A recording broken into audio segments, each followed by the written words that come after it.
All right, Yogi. So remember, simple Sundays, it's a little bit more for like a maintenance day for me. So I'm going to think some kind of classic fundamental standing movements and exercises, and then we'll make our way down. There will be some challenge, but not as strong as, let's say, yesterday or Tuesday. All right. So let's start standing if you're up for it.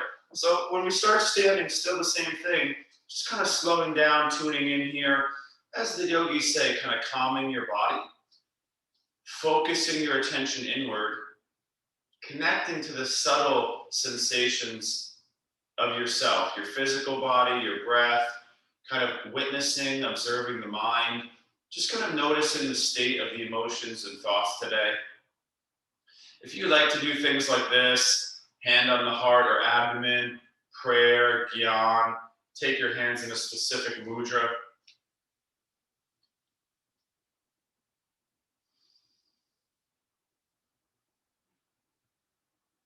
And once you settle, you can start to do some pranayama or breath work.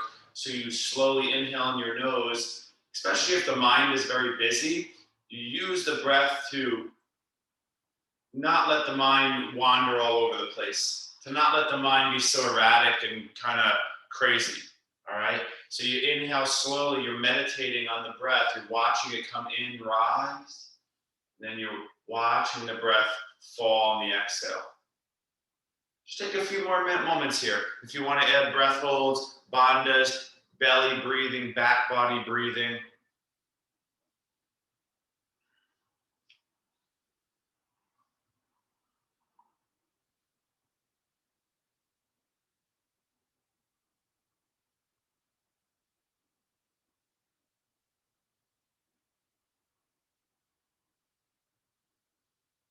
So this first little movement is from Qigong, and it is first movement in series. So you would do this kind of right after waking up for the movement of the energy, okay? Arms go down, and you just start to like jump a little bit. Now, you don't have to jump. It can be a bounce like this, but if you're up for it, you actually do like a jump, okay? Sometimes they do it with their arms up too, like this. So if there's a little version you want to do, you can try to go for about a minute and a half here, all right? So it's the shaping of the body. Again, it's a little bit more from like the Chinese lineage, but not the Indian. All right, a couple more moments here.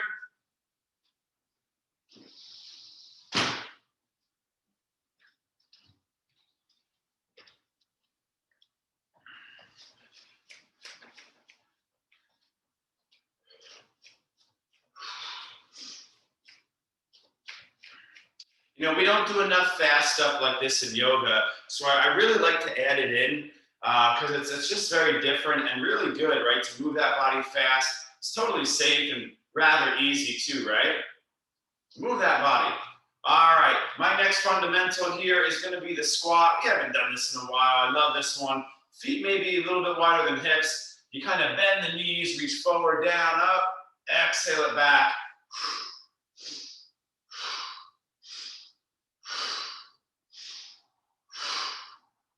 Just notice, yogis, like your knees in relation to your feet. You don't want the knees like buckling in, and you don't want the knees like going too far forward, let's say in front of the toes. Try to keep a little bit of weight in your heels. Notice if you overarch your back around your spine. Of course, our normal, kind of, we watch the body, the body sometimes has a little runs on the subconscious. So you got to make everything you're doing more intelligent and intentional. All right, so you're doing your squatting practice. You don't have to go deep, depends on how you're feeling. You can go faster if you're feeling good. Some days I'll do a little jump or a bounce down in there for more challenging option. Some days I'll step my feet wider at this point or closer together. Some days I'll step my feet actually one and back. That's called the sagittal squat. The sagittal squat, yogis, is where you squat like this. You see how one foot's behind? So it's not symmetrical, it's here. So you squat like this. Okay? And then you do wide angled squats too. They call that the transverse. Last few moments in your squatting, please. You can work here because you're going to get a little bit easier exercise next. If you're doing one side, do something on the other side, please. If you're just joining, guys, I like to call it Simple Sundays. We're doing some fundamental standing exercise. We did the Qigong, like energy movement here, where we kind of like barely jumping, moving that body. Now we're doing our squat practice as the first fundamental. All right. Now I'm going to lighten it up here, and now we're going to twist. So first twist here. It's nice and light.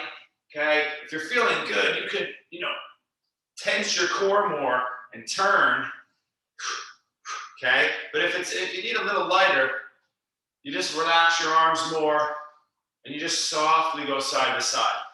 Okay, we've done it with the wide legs, with the lunging, if you want to go there. Something where you're turning a lot in the body and the arms are kind of moving laterally now.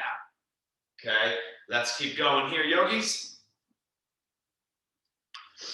The goal is to move the body.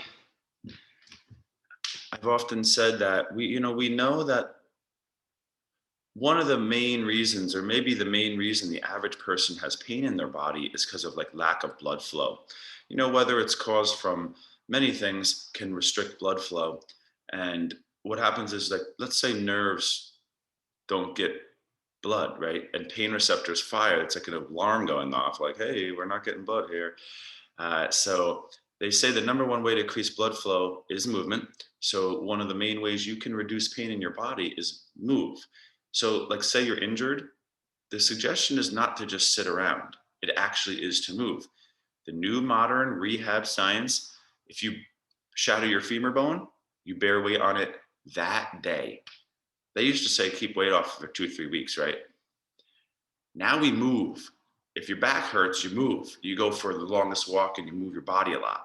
You go on a treadmill at 45 minutes an hour, all right? All right, guys, nice job there. Let's keep it going here. Now we're going to go to hinge, so right back to symmetry, all right?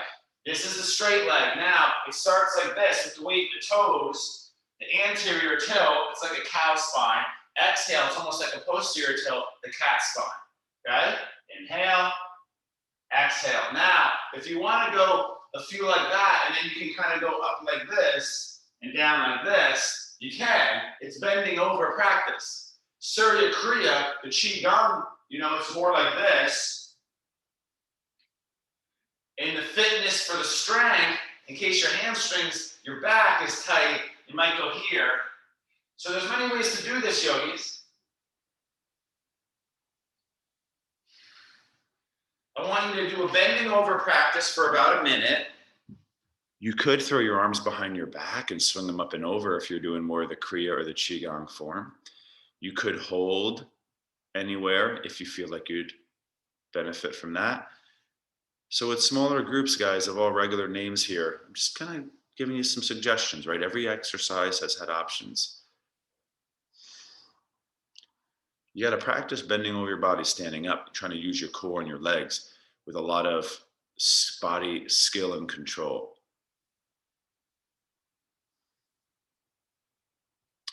And that's the Romanian deadlift, right? It's a hinge, so it's the first big hinge. I've mentioned before, squats, hinges, lunges are like second tier of exercise. Deadlift and weight carrier are the first two, but we don't really have those. We kind of did deadlift in our squat.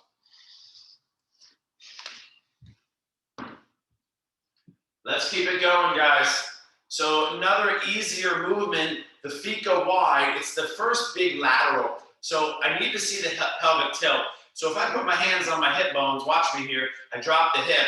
All I'm doing is moving the hips. And you can see my hip bones really tilt.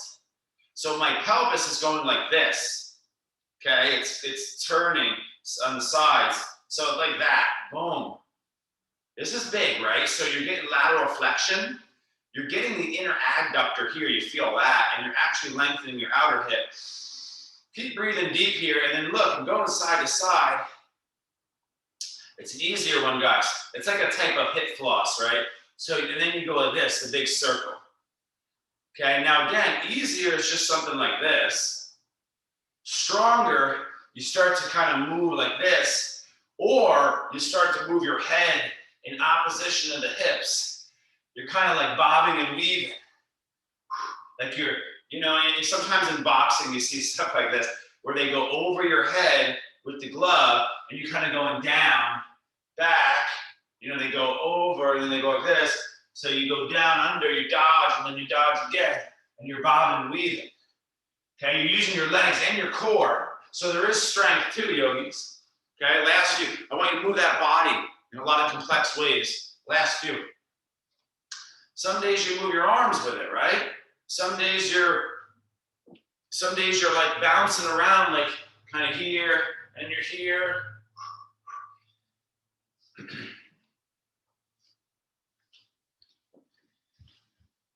Remember, you know me, I try not to get trapped in this kind of common yoga narrative, this small little narrow-minded box sometimes that yogis have trouble looking outside. I want to make sure we're really well-rounded, and as the lead, I have to make sure I'm not being closed-minded. So we got to use all these modalities of movement and exercise, physical activity to like train our body and minds. That's what we're doing. It's not really classic yoga right there. But. All right, guys, let's keep it going. Now we go back to the symmetry, the first lunge. I want you to use this to stretch the front body. There's not been much lengthening the front body, especially if you weren't getting back in the hinge in the previous. It looks like that, the big inhale. I'm here, right? Stretching from my left heel up my chest to the arms. Exhale, and I like to do the same thing. I like to squeeze my butt, lift my chest, pull the belly in. Then I go boom, right foot back. I'm kind of pausing, stretching.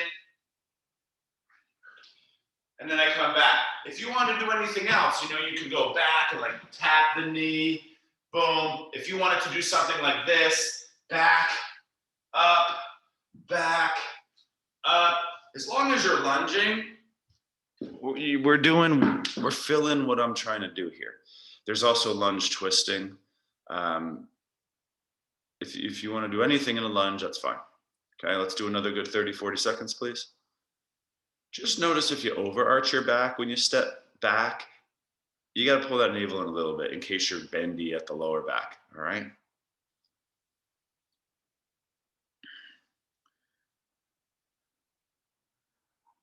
Nice. Yes, looks good, everyone.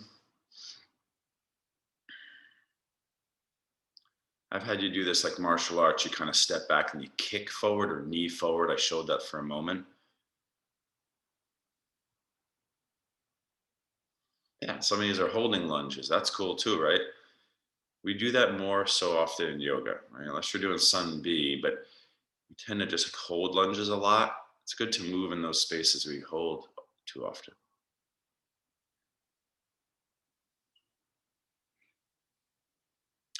So truly, we've only done about one twist. I want to go back to the twist, but we combine the hinge now.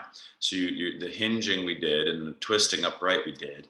Now you combine and bend over with the twist. So you step your feet wide. Okay, we did that earlier.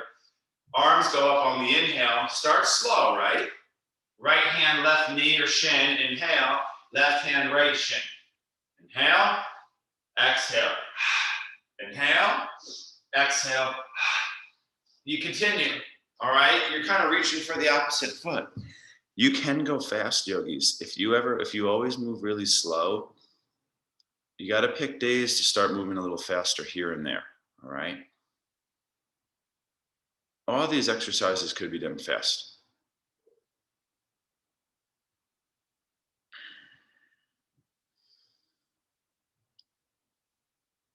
It's a classic exercise, right? You do this when you go through high school, middle school, right?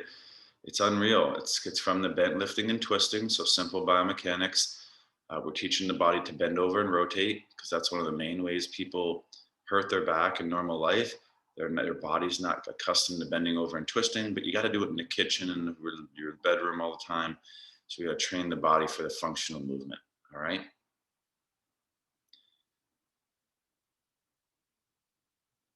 So we only have a few more standing exercises to do. I do want to do the hollowing abdomen now. So we're going to really slow down and isolate something, okay?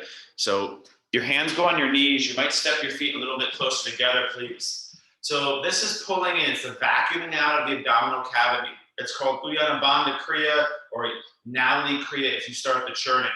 The feet go wide a little bit. The hands rest on the knees. Listen, guys, you gotta relax your abdomen for a moment, but don't like overarch your back. Okay, then you take a big inhale, and then you exhale all the way. You gotta exhale maximum to get the air out of the lungs so the diaphragm lifts. Then you gotta hold your breath at the bottom of the exhale. That's difficult in itself. With the breath holding, with the empty lungs, you tuck your chin to your chest, and you try to pull the belly up and in. It might hurt a little bit, that's normal. Quick demo if you need.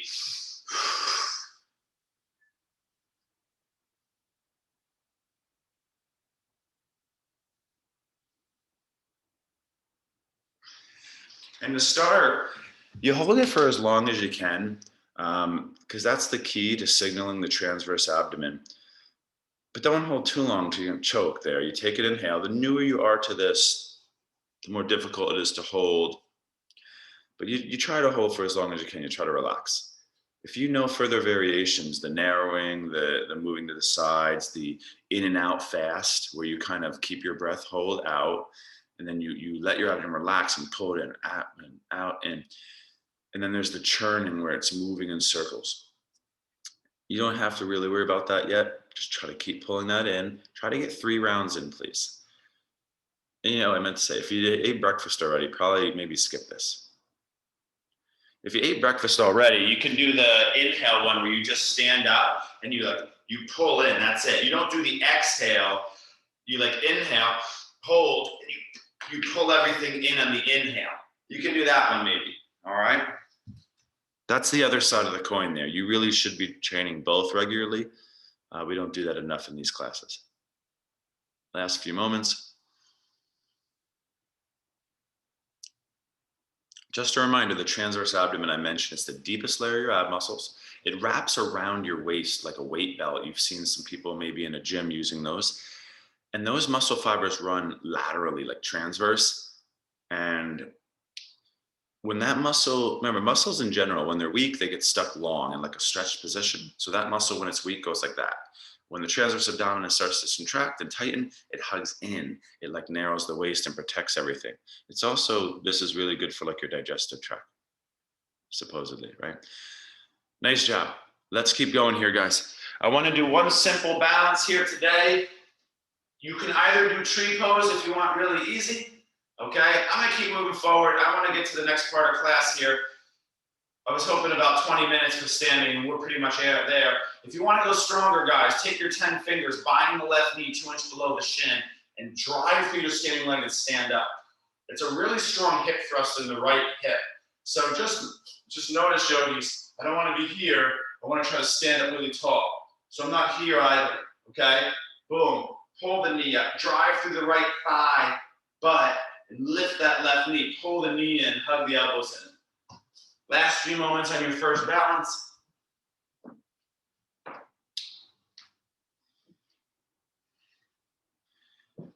If you're doing a knee bind, then what I can see is you should try to feel in your standing butt muscle. Okay, the standing leg. It's really good. We're pinching the hip flexor. It's kind of like your deepest squat so far. Because if you were to squat double-legged, you'd be like this, right? All right, second side. Give it a little shake if you need, please.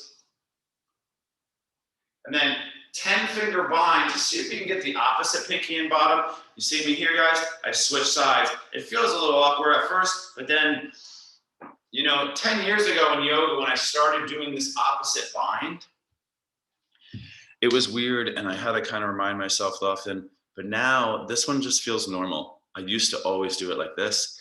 Now I do that left pinky on the bottom, and it just feels normal. I end up, for years, I kind of always did the opposite one. And now it's just the same as the other side, kind of, right? So just notice that. What parts of your body are less explored and understood by the consciousness? Don't overarch the back, pull the belly in, shoulders still go back and down, head pulls back over the spine, and the back of the neck lengthens slightly.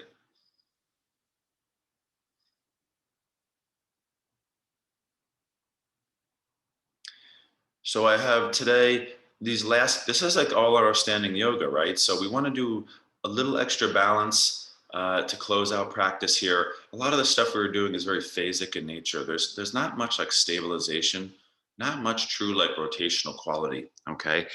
So this next thing is not too difficult. I want you to take it slow. I'll start demoing here. It's kind of like the same thing, but moving and you don't grip. So the left knee lifts. You start with your hands on your hips. Now watch what I do. I turn the left knee across the body. My right knee bends. I turn with the core, and then I turn the left knee and the core slightly away. Don't play the game to see how far you can go, guys. I go to the right, turn with your core and your hip. I go to the left. Okay, I go to the right, I go to the left. I am straightening a little bit more as I open, bending a little bit more as I cross. Now I want you to keep going. Work your core and your hips. Last few. Notice my right foot is not moving or sliding.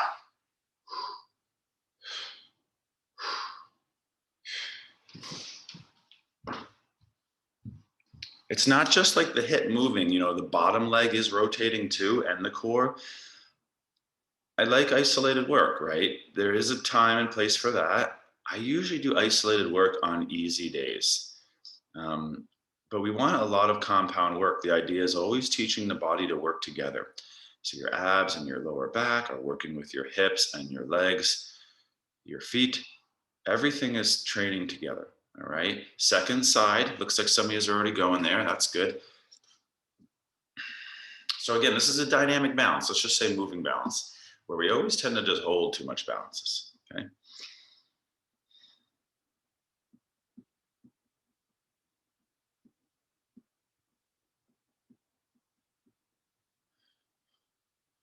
Remember, this is always one you might want to be extra careful with if you got any knee things going on currently.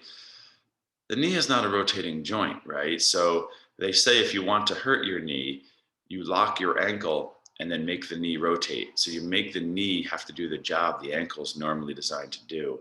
So that's why skiing hurts the knee, right? Or like football, you lock your ankle in cleats or a boot, and then the knee has to take on the transverse stabilization or movement pattern that the ankle is really designed to do. So that happens here. Your ankle is slightly locked, not like a shoe, but you just notice that. You don't want to like go fast and jam the knee into rotation here. But it's really good though. It does train what we call the standard term now is the spiral line. It's these circling muscle fibers and connective tissues that stabilize like the rotating leg. So it's a really good one to remember, guys. Rotation is undertrained big time. All right, let's get out of there. Next standing little balance here. We go back to Sagittal. So it's Warrior 3, right? It's Warrior 3 movements if you can today. We always hold it. You inhale here. It's the second hinge. It's kind of like the second lunge. You exhale here. Inhale here. You could go standing splits if you want, okay? Here. And you're working your coordination and your balance. This is pretty much, I think, the last balance thing here. And then we're going to be on the arms more. So work the legs strong, please. You can always add, pistol squat. It's basically like you go up to a one-legged chair. So when you stand up with the left knee up into the chest, you bend that knee. It's kind of like an extra movement there.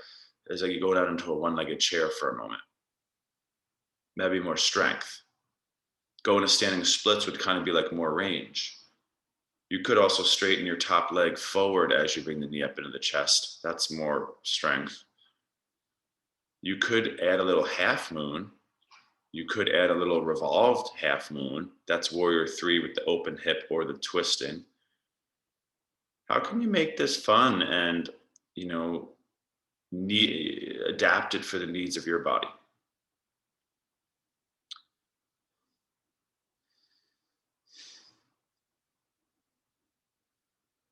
Yeah, nice, Hannah. Some days you go fast here.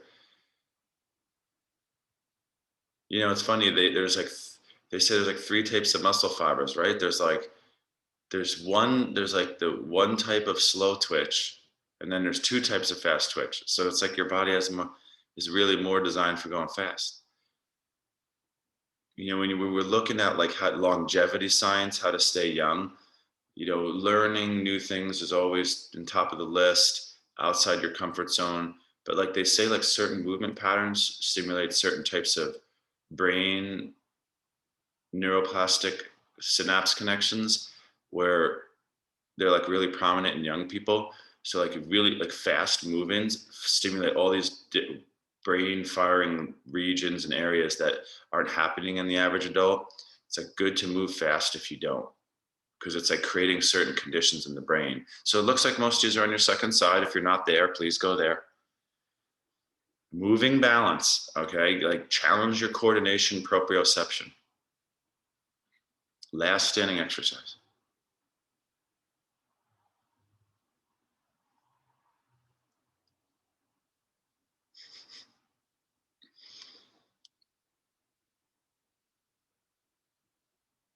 What's really nice about this is it's a dynamic hamstring stretch. You wouldn't really think of this as a hamstring stretch, but it absolutely is. The standing leg, right? So as you hinge forward, you feel that tension. What's nice about the tension stretching is that you're getting basically stronger as the muscles encourage to lengthen, which is usually called stretching, muscle lengthening. Usually people think of strengthening as contraction, right? But you can do a tension or an eccentric uh, strengthening. That's where your muscles has to engage as the muscle's lengthening. All right.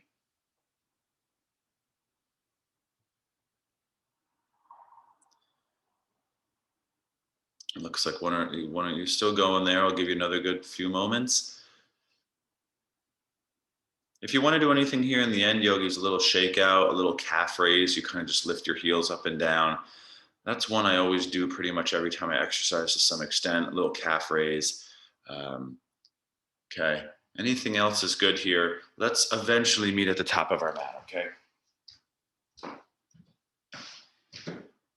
However you want to make your way down to the ground, you can take a nice sun salutation. I want to get you down to the ground. I want to get the head below the heart for a hold, down dog, and a couple chaturangas, okay? So at your pace, we'll take a nice inhale, reach our arms up, just kind of neutralizing anything. Exhale, forward fold. Inhale, half lift. High plank, low plank. You can always just step back to dog. I did a really strong workout yesterday, so I dropped to the knees. You take that nice big first back bend in the cobra. The only mean back bending, guys, was the lunges. All right, we'll meet in down dog and take a few breaths here.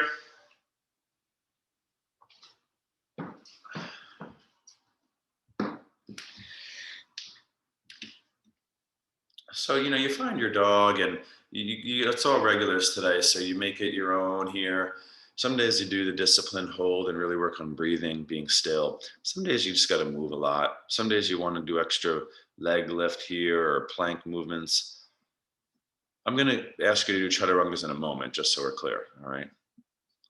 I want to get you moving on the weight bearing arms.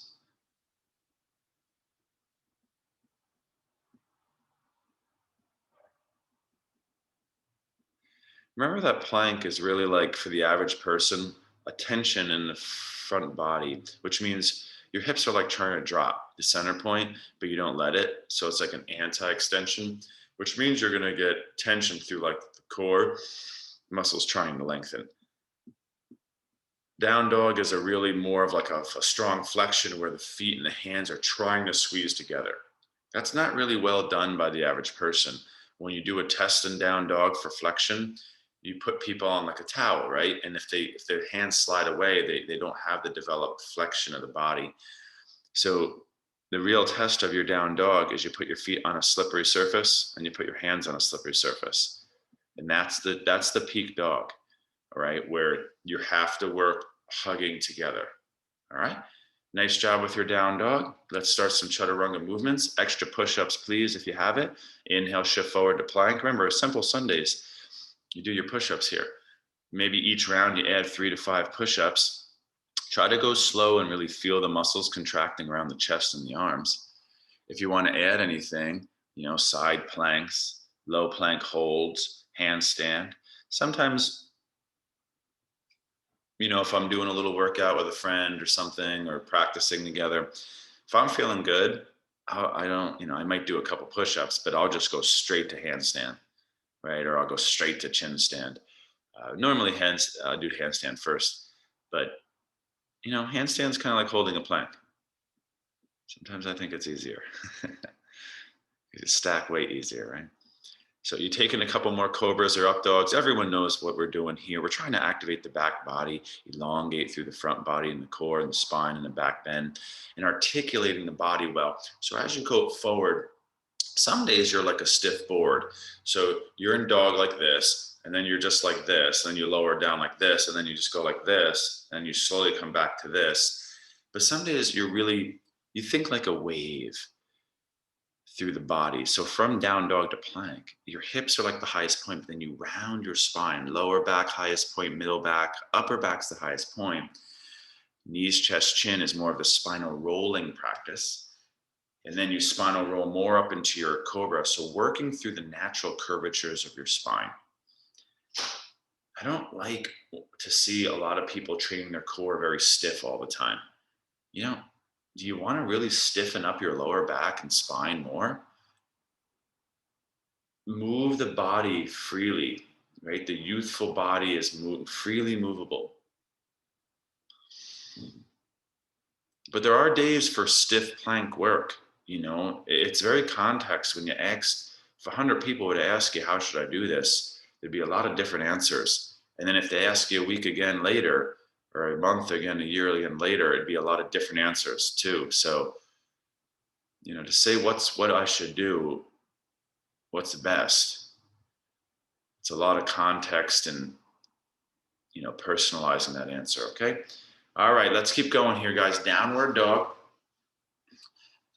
So I want the big side stretch. So it's basically just second down dog hold. Remember, I said we're trying to go weight bearing on the arms. All right, movement in the bent arm, the pull with the Lolasana, the shoulder depression. Now it's again arms above your head. Inhale, lift your heels high. Drop your heels over to the right. So it's our biggest side stretch so far. You're in down dog, your heels lifted and then dropped over to the right. And you're feeling the longest stretch so far, the side body, left side. You hear people call this like side dog, and there's like a lot of nicknames for this one. Drunk dog. We used to have a dog when I was young. She would just drink whole beers all the time. Inhale, heels. I don't know if it was good we gave it to her, but heels back to center and over to the second side. We actually had 2 dogs that loved like dark beer. They just ball.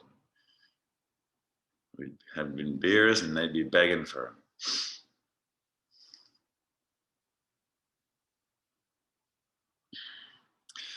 All right, the main goal is really to hold down dog. I want your shoulders to signal emergency. I'm going to give out here. I'm hurting. That's what we're trying to do. I want to go into strengthening your back body here, yogis. All right. So we're going to shift forward to plank when you're done there. Some of you are already resting, so that's why I'm moving forward. Lower down to your chest. I want to do the locust position. I'm not going to do the asymmetry. We did like warrior 3. We did some stuff standing. I'm just going to go straight for locust just for time's sake here. I do the opposite arm and leg. We did that earlier this week, remember? Arms go wide. I want the arms here now. T, capital T with the arms. Legs about hips width distance, unless you want to be really work hard, you put a block between your thighs, or you keep your legs squeezing together. Now, what you're doing is at your own pace. You're going to lift everything up, legs, arms, navel, chest, head. Try to straighten your legs and arms a little bit more, lengthen your neck a little bit more. Work, but try to relax a little because you don't want to overstrain. And then you take a nice pause and then you listen. You lower down about halfway, 3/4, and then you go back up again. So that's called keeping tension. You keep the muscles engaged throughout this whole time, even though there is a pause, and then you lower down and then you go back up again. It's just like doing a pull-up. Like if you want to get strong at pull-up, you don't go full range really at start. You lower down halfway only to the angle and you go back up. Angle push-up, back up. It's not full range, guys. Strength building is not the same as range development. That's a thing I don't think people understand often. Full range is not always better. It depends on your goal. If I'm working with, particularly people who are weak, we do like very small movements. It's not big movements. Last few. Yeah, some of you are taking a rest. Remember, you're at your pace here. Some days you're not feeling great or you're new to this, you do 6 rounds, 3 rounds. So you're feeling good. You go to the edge, you really peak out the muscle activity. Okay. I do want you to do one more round. So 2 rounds here today for the back strength.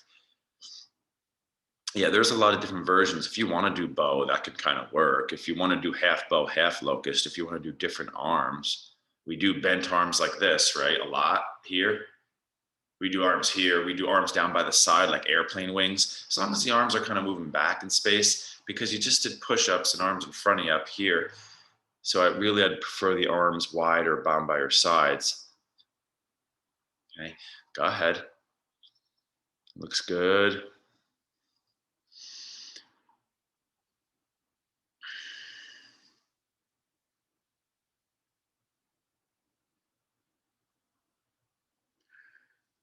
I work with quite a lot of yogis and I massage a lot of them, and then so I get to feel their bodies based on I know their exercise programs, and you touch a lot of like yogis back muscles, particularly like your butt, your the back erectors. They're just not that developed. Yoga is not the best system by any means for strength. So if you get stuck doing only yoga for years, you got to remember that, and you got to have these like moments in your practice if you're going to stay with yoga for like super strength practice intention. So that's my point. We were like on the arms for a while, both moving in front of you, both above your head twice, and now the arms are behind you, but it's really like the weight of the body. Remember, this is anti-flexion. You're not really good at extending here in range, so the body wants to flatten down, but you're not letting it. Okay, and you're driving up into that back body. You got to have these moments in your practice, guys, where you really have a strong intention of activating strength. And this is one of them for the back. All right. So listen, yogis, when you're done there, I'm not going to have you stretch. We already did like lateral movements and stuff. That's a reciprocal inhibition for the chest. It's kind of like the chest stretch. Take a quick child pose if you need. I want to do our side body strengthener. We didn't do too much standing side stuff. I want to get into the side body now. It's back to weight bearing on the arms and the core, but we're going to go lateral, like really side oriented. So I'm going to do a different version today. You're more than welcome to do full side plank, simple Sundays, right? So I'm going to add something different in. So we're going to meet in tabletop. So we're still in strength practice, guys. Now, what I'm going to do here is turn my left forearm in, turn my left shin and knee down, and I'm here today. So yogis, what I don't want to see is you curling into a little ball, bringing your butt behind you. I want the hips to come forward, almost up a little bit. Then I'm going to lift the right thigh away from the left thigh. So I'm really getting both outer hips and side waist. Now, you want a little bit more, you lower your knee and your hips lower an inch, your knee hovers an inch, and then you go back up with the hips and the knee.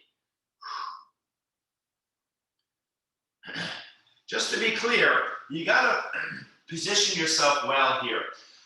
If your knees in front of you too much, if your back is arched, if your butt's sticking behind you, if your top shoulder's rolling down, this is going to be a lot more uncomfortable. I often try to express this idea of finding the path of least resistance to start. Make it easier on your body, at least easy as possible in the beginning at least, right? So a lot of those cues I mentioned can make the path more resistant. It'll be achier in your body. I talk about it in triangle, where you set your feet up so you can move freely through the space. Okay? It takes some exploring to find the path of least resistance. It's kind of like I said also in the posture, like find the sweet spot, the most comfortable zone. All right, do your second side. Some of you are already there. It looks like a couple of you on the first side still. We're all at different levels and energies today. Remember, we do this in full side plank. You could lift your leg up high as possible. You lower your hips and your leg down, but the leg never rests down. So the top leg hovers an inch. The hips dip an inch. If you just need to hold the pose, you do not have to move. You just hold your forearm, shin, side plank, and you lift the right thigh, left thigh on this side. This is peak side body strengthener, guys. Work, because stretching is coming very soon. Side plank's another pose we always hold. If you were in class yesterday, we did movements from high plank to side plank. It's another moving variation of side plank.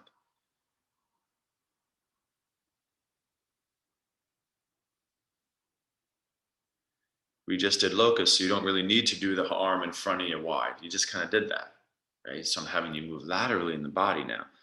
Nice, looks good, everyone. Just make sure, again, like I said, hips kind of come forward in front of you in space.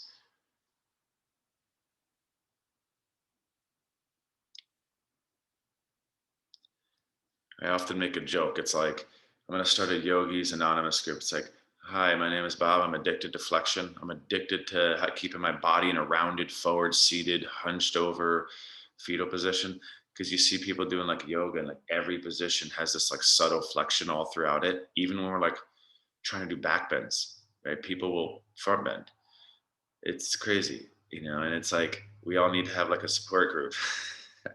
I'm going to start extending my body. All right, looks like you guys are done there. All right, now I want to give your arms a break, and now it's the stretchy front bend. So I want to do the camel today. We did lunges earlier. The hinges and the warrior three are kind of like a lunge pattern.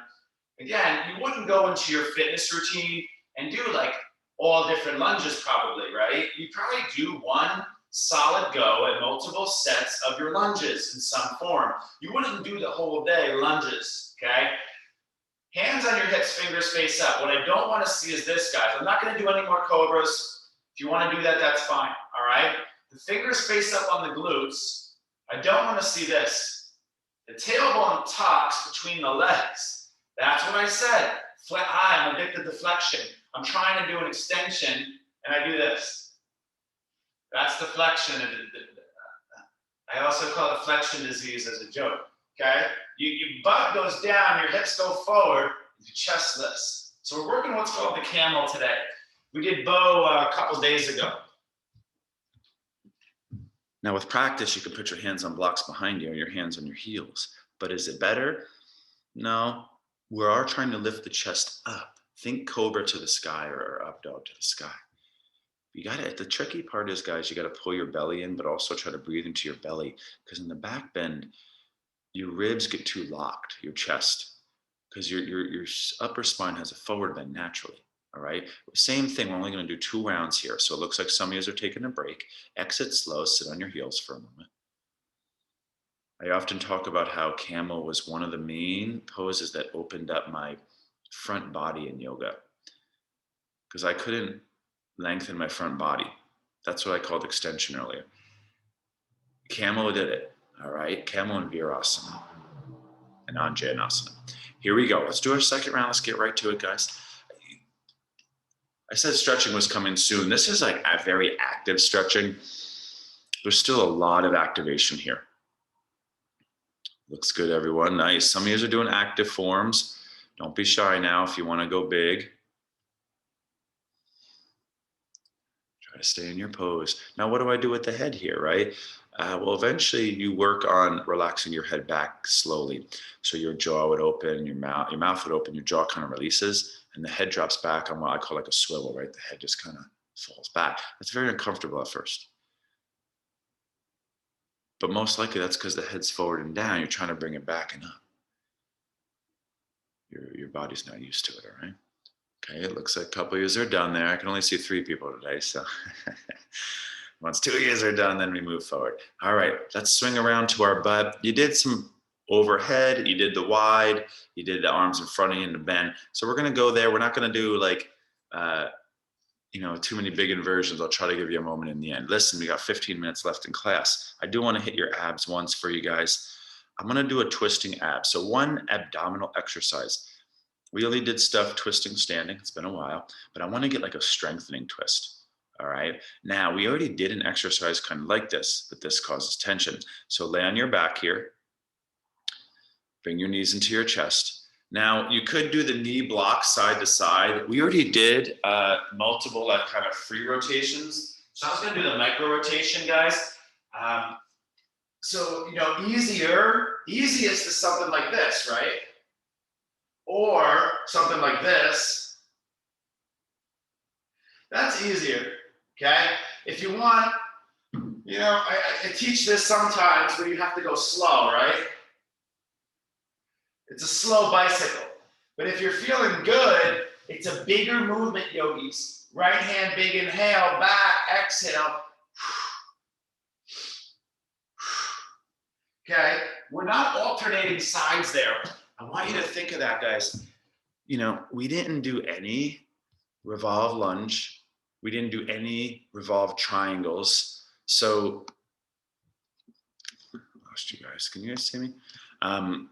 We didn't do any like of the traditional poses in the revolve form. So this is the big last kind of go at rotation. You get a stretch, but this is the moving active one. So you're bringing your right shoulder, let's say, toward your left knee, or right hand toward your outer left foot. Remember, you don't, if strength is the goal, you wouldn't drop all the way down. So in between reps, you only lower down about 80, 90%. That's got to be understood. You contract fully, you twist outside the leg, but then you only lower down about half, 3/4, and then back up, okay? I think that's an error people make when they're trying to get stronger. I talked about it a lot earlier. For strength, you need to keep muscles contracted as long as possible. No matter what you're doing, whether you're moving or just holding, whether you're pulsing. So if we drop out, if we lay all the way on our back and release the abs here, you're not signaling strength as fast. Okay? Do your second side. Remember, you're just repeating left to right. You're not going right to and then left. All right? So it's the repetition of the twist. Left hand toward right pinky toe. You're only like rectus abdominis exercise.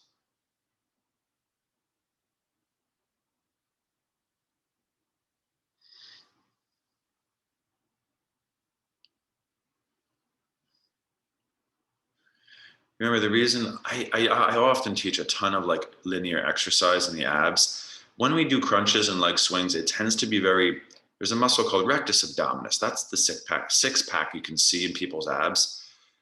It's like the least functional muscle in the abs. I mentioned transverse. That's probably the most functional.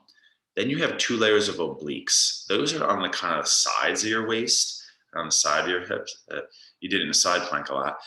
But they have a very transverse nature because they angle on your abdomen like this. And then the other layer is like this. There's 2 layers. So one comes from the outer ribs down to the middle, like pubic bone. And then one comes from the outer hips to the up middle. It's called your xiphoid process. So they angle like this, and then they angle like this. So twisting is like more functional training of the healthy core. Rectus abdominis is aesthetics more, right? Look nice though, you know.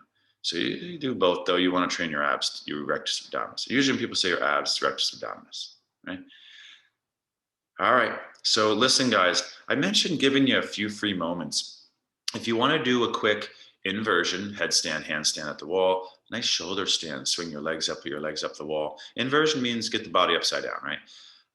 If you want to do a big back bend, like a wheel, ooh, feeling good. If you want to do a little half back bend, you could put your butt on a block. So I want to give you a few moments since we have only about 6 people today. What's one last thing your body needs? We didn't do a lot of the regular stuff. Have a little fun here for a good minute to 2, okay? If you want to start stretching, that's fine too. But last opportunity for a big posture. If you know you need your lower back and butt stronger, we did locust, so not too much today. Do your bridges. You got to commit to doing bridges like regularly, guys. One-legged bridge would be a step up for better muscle firing. When they do the EMG charts on the one-legged stuff versus the 2, it's just not even comparable.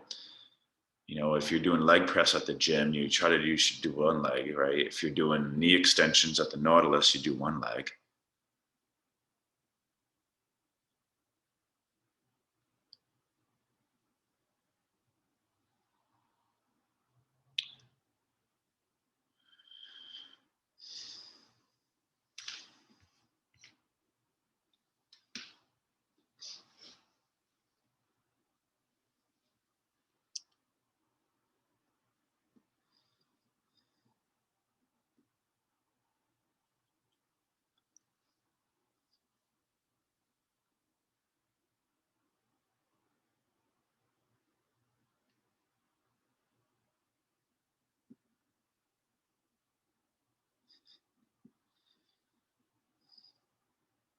Nice, yogis. See, I like to give you the opportunity because some of you are, well, I see three people, right? One person's stretching, one person's doing headstand, and one person's was doing bridges and wheels. So that's why I want to get you to practice what you need, all right? What you'll feel good about doing today. The last minute, that's it, all right?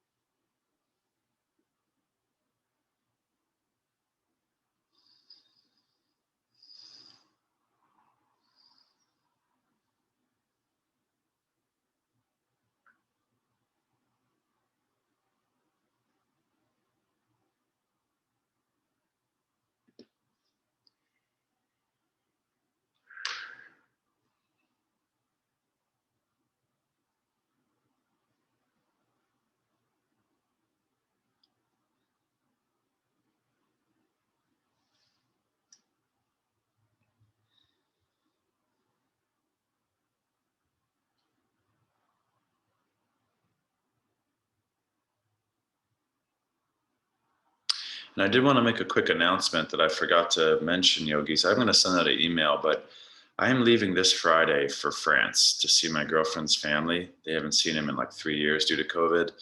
So I'm going to be out of town for 2 weeks. We are camping on the beach in West France, and the reception might be horrible. I don't know if I'm going to be able to teach Zoom. I'm really just not sure. I might try to I'm not going to do anything. I'm sleeping in the tent for 12 nights, so I'm not going to be doing anything. But I'm going to try to see if I can teach. Now, what I'm going to do this week is put up 100 classes that are recorded. When I'm recording the classes, I'm not recording you guys. It's just my screen.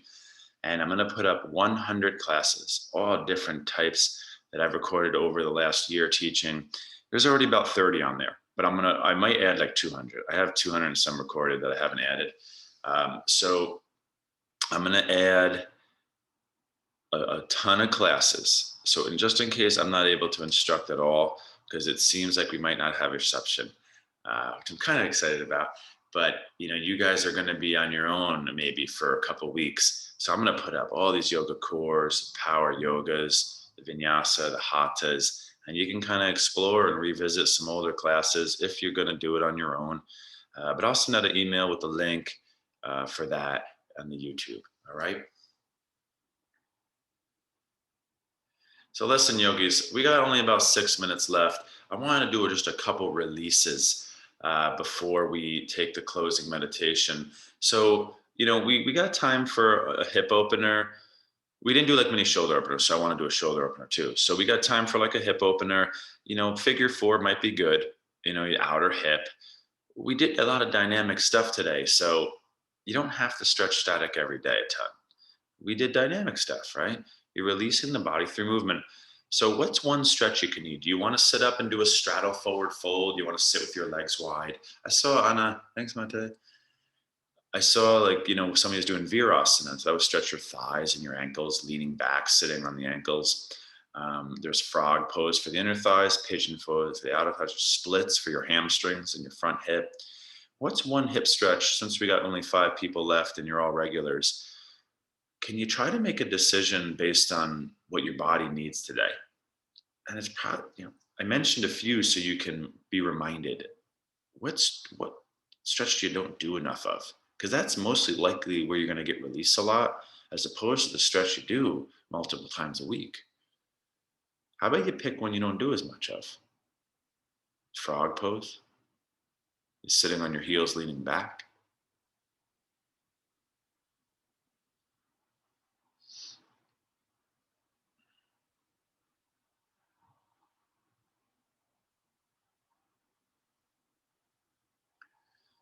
Because when you're working out, guys, so how much time do you allocate to stretching? You ask a normal person, I'm like, do you stretch? I'm like, how long? They're like 5 minutes. I'm like, it's not. They're the usually person who should be stretching for half an hour of their workout, right? But you only got 10, 15 minutes of stretching if you're working out for an hour. So you can't do them all. So how do you make a choice of what you do? what you did yesterday, maybe you do a different one, or how your body feels tight. That's how you make the choice. And when the yoga teachers are making your choices too much, it's just not personally designed for your body. All right, so make sure you do your second side here, guys. So just so we're clear, I'm going to do this, a twist for your core and a shoulder compression. I want to do the Gomukhasana shoulder compression today, all right? Unless you're doing a different shoulder opener.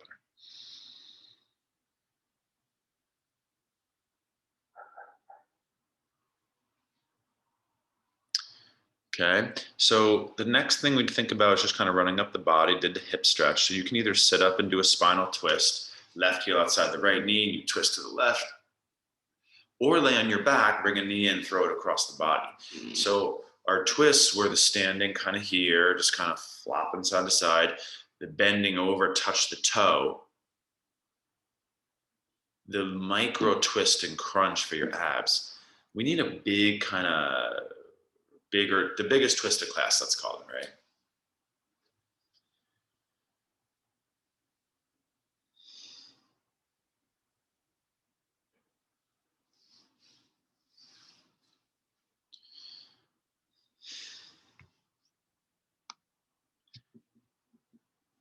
Okay, and then you switch sides when you're ready. Usually twists aren't hold as long.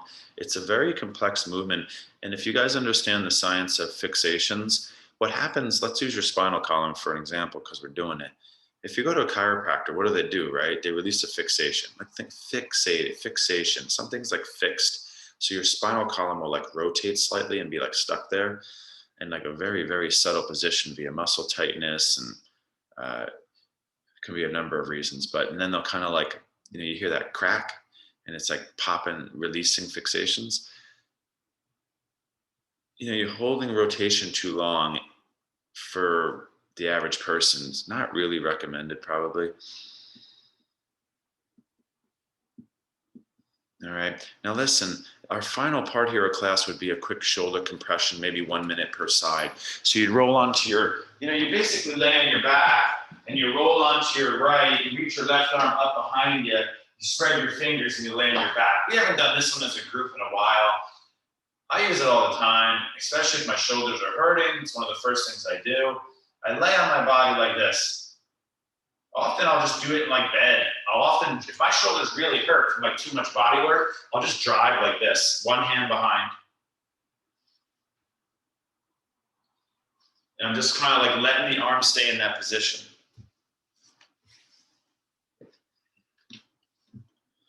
Yeah, I'm thinking one arm release. We didn't do really any shoulder stretching.